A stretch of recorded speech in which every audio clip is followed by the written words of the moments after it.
Is there such a thing as justice? It's a question that's plagued philosophers, lawmakers, and ordinary people for centuries. We all have an intuitive sense of what justice means, but when we start to dig deeper, things get complicated real fast.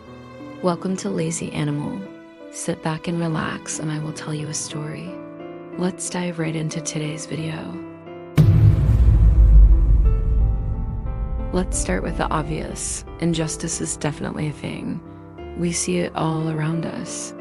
An innocent person murdered in cold blood, a devastating earthquake that destroys homes and lives, a child diagnosed with cancer. These are all examples of injustice that we can easily recognize. But does that automatically mean that justice exists as its opposite? Think about it for a moment. When a criminal is sentenced to prison, we often call it justice being served. But is it really? Can any punishment truly compensate for the crime committed?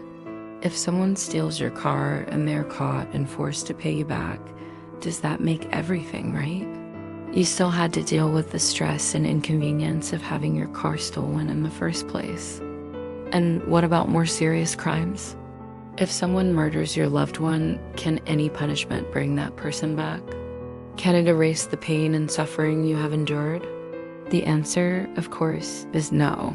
So can we really call that justice? Let's look at another aspect of justice: fairness. We often think of justice as everything being divided equally, everyone getting their fair share. But is that even possible? Take something as simple as cutting a cake. No matter how careful you are, it's almost impossible to divide it into perfectly equal pieces. There will always be slight differences in size or frosting distribution. A slight injustice, a bit unfair.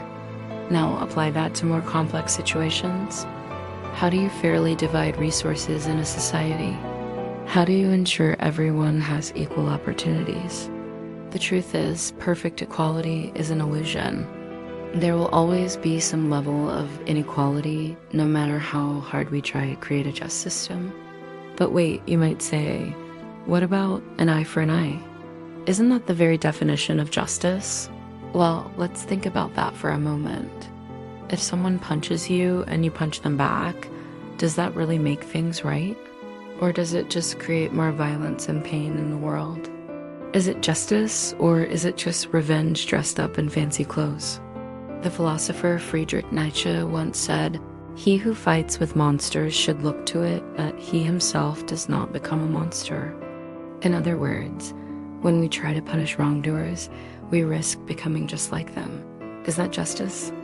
On the other hand, is turn the other cheek, as the Bible says, really a better justice? Now, let's dive into the terminology a bit.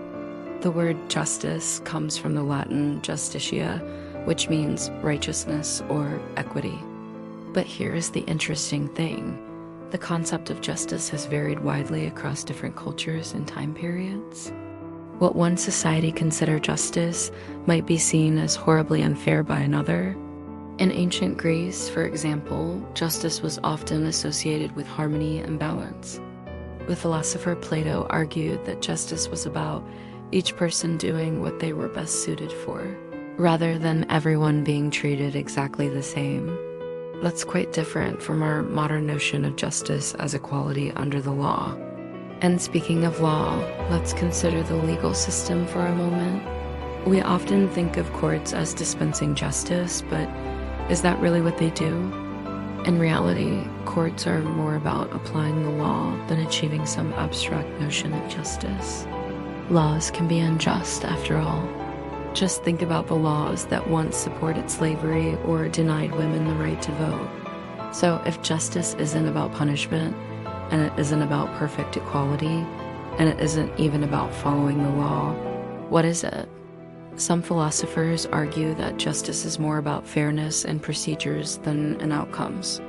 In other words, it's not about everyone ending up with the same thing, but about everyone having a fair shot at success. But even that definition has its problems. What counts as a fair shot? Does someone born into poverty really have the same opportunities as someone born into wealth? even if the laws treat them the same on paper.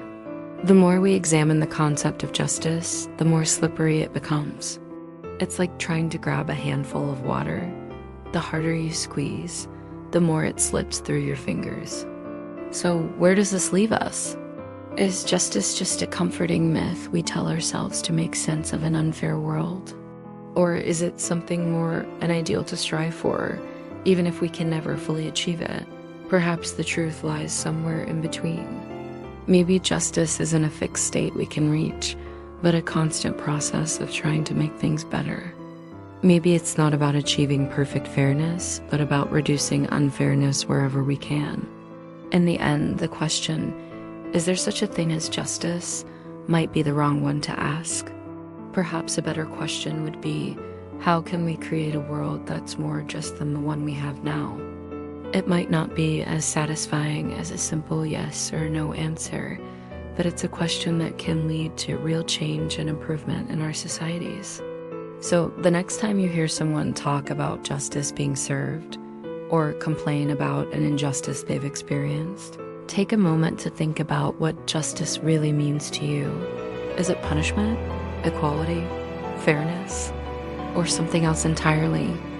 Remember, just because we can't achieve perfect justice doesn't mean we shouldn't strive for it. Every small act of kindness, every effort to right a wrong, every attempt to make things fairer, these all contribute to a more just world, even if we can never reach that perfect ideal. That's all for today's philosophical journey. If you enjoyed this food for thought, please like and subscribe. And remember, keep questioning, keep thinking, and keep striving for a better world. I'll see you in the next video.